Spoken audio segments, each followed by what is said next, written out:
Hey guys, Ernie here, Paleo Hiker MD. I'll apologize in advance for the sound. We are out in South Texas, Sea Rim State Park, right on the Gulf of Mexico, right behind me. Hear the waves crashing, and we're enjoying a nice weekend before the hectic life of moving takes over. But we're gonna try today. Unfortunately, my battery on my microphone is dead. Love it. But we're gonna try today to do our second episode in our budget bushcraft series. We're going to talk about budget bushcraft knives, so stay tuned. Hopefully you can hear me, and we'll take a look at some knives that are really good, inexpensive, and great for a beginner bushcrafter. Thanks for watching.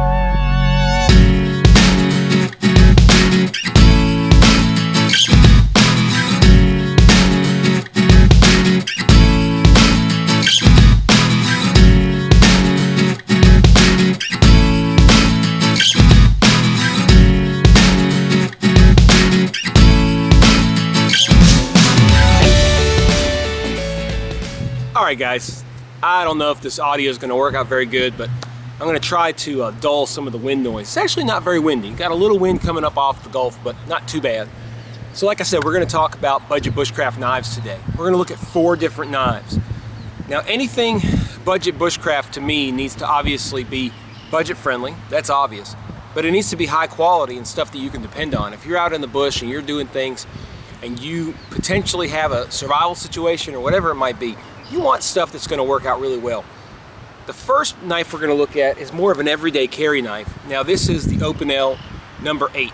I think all the Opinels are extremely good knives. These are made in France. They have a great locking system, so when it's locked closed you cannot open it. You simply twist the top just a little bit and it allows you to open the knife. And the beautiful thing about this is that you can lock either way. You can lock it in place. So now by twisting it, it's locked in place. This is a great knife, carbon steel knife. It is an amazing edge. It's a full flat grind, and it has a super sharp spine that you can scrape a ferro rod, scrape down fat wood. I've done that in several of my videos. Low cost. I'll put the cost of all these knives at the bottom here. But on Amazon, I want to say $12, $13. All of the knives we're looking at today are under $15. And I think that's a pretty good deal. So number 1, Opinel, number 8. Okay guys, so next is going to be kind of a family of knives. I think without question the best budget bushcraft knife series or brand is the Mora knife. That's not any surprise to anyone out there. I have 3 Moras. They're great to collect because they're inexpensive. The first Mora that I got was the basic Mora Companion. I'll put all the dimensions of these at the bottom of the screen and the cost. The beauty of the Moras, they're all high carbon steel. They're all Scandinavian grind, as you can see. They do not come with a sharpened spine. Certain models do. The Bushcraft and the Light My Fire come with a sharpened spine, but it is very easy, guys, and all my Moras have the spines sharpened. You can do that with, I use my actual sharpening stone, and I just use the coarse grit and I run it back and forth until I get a sharp grind. It doesn't take more than about 10 minutes to get a really nice sharp spine that'll last a long time. The handles are all rubberized. Most of the Moras are a similar size. I think that they're about a 4.5 to 5 inch handle. I'm not real sure.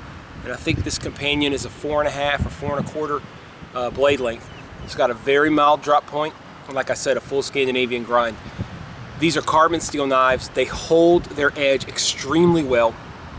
The rubberized grip material is very weather resistant and just really, really good to hold and hold tightly.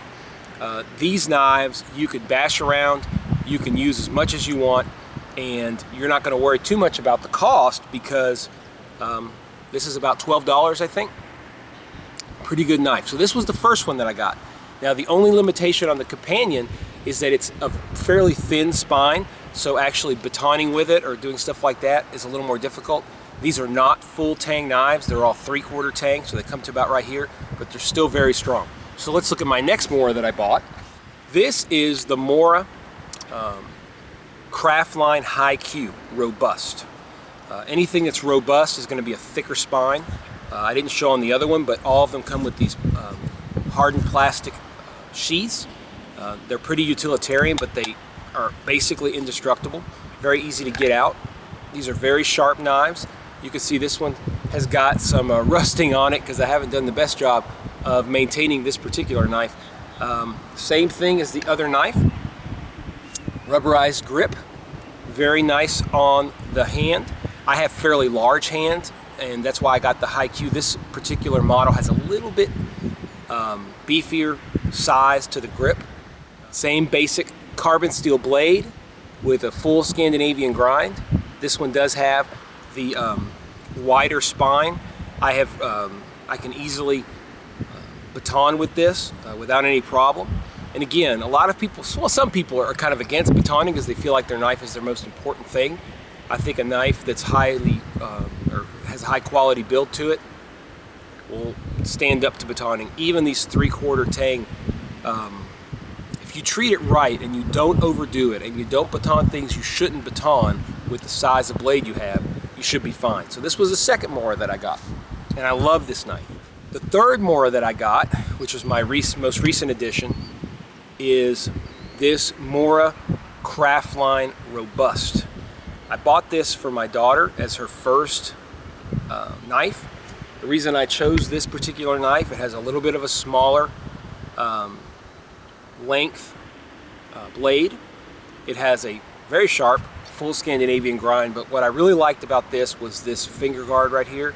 Just a little guard for her so her fingers wouldn't shoot up and hit this super sharp Mora blade. Same thing, this is a very ergonomically pleasing knife. It's a little bit smaller handle, so it's better for hers because she is, of course, 10 years old. I was able to get a super sharp spine with this with my sharpening stone.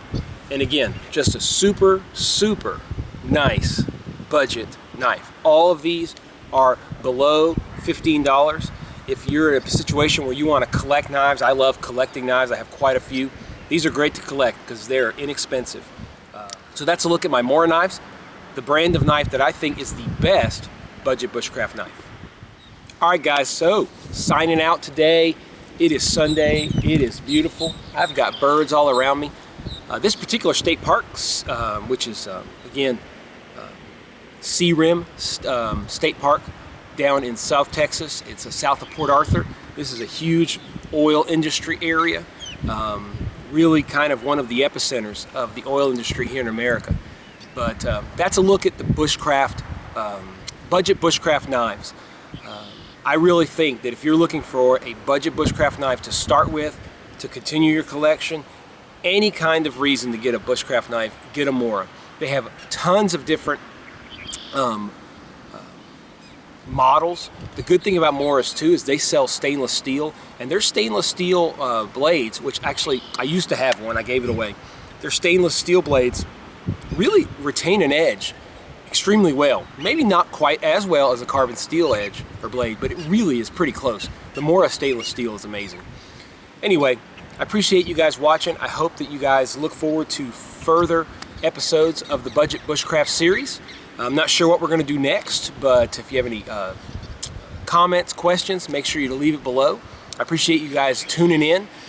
My videos are going to be a little bit few and far between for the next couple of weeks because we are in the process of packing a house and moving a house. So I might be kind of out of the loop a little bit, but I'll try to throw some videos up pretty soon. I'm going to end this video with some close shots of some of the beautiful waterfowl that live here along the coast on the Gulf of Mexico.